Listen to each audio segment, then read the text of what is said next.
किताब अंधोहाथी हिकु सफ़रनामो आहे ऐं हिन किताब खे मज़ाहिया तौर ते लिखियो वियो आहे जंहिंमें बरतानिया ऐं श्रीलंका जो ज़िक्र कयो आहे ऐं कोशिशि कई वई आहे त सिंधी सनफ़नि में मज़ाहिया सफ़रनामो अॻ में न लिखियो वियो हो।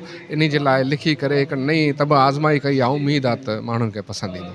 कि इन महूरती तकरीब में शामिल थी ख़ुशी थी रही आहे।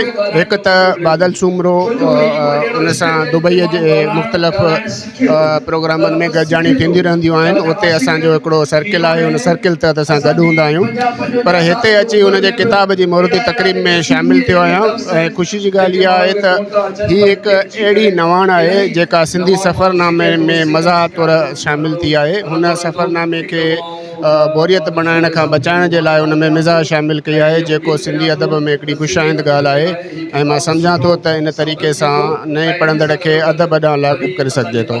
महिरबानी। नओं किताबु आहे मज़ाहिया सफ़रनामो ऐं ॾाढो ख़ूबसूरत ऐं सुहिणो किताबु आहे। पढ़णु जहिड़ो आहे, दिलि में सांढणु जहिड़ो आहे।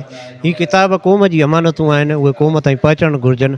हीअ किताबु वधि में वधि लाइब्रेरियुनि ताईं वञणु घुरिजे, नौजवान पढ़नि उन्हनि खे ऐं मुहबती किताबु आहे। ॾाढो सुठो ऐं दिलचस्प किताबु आहे।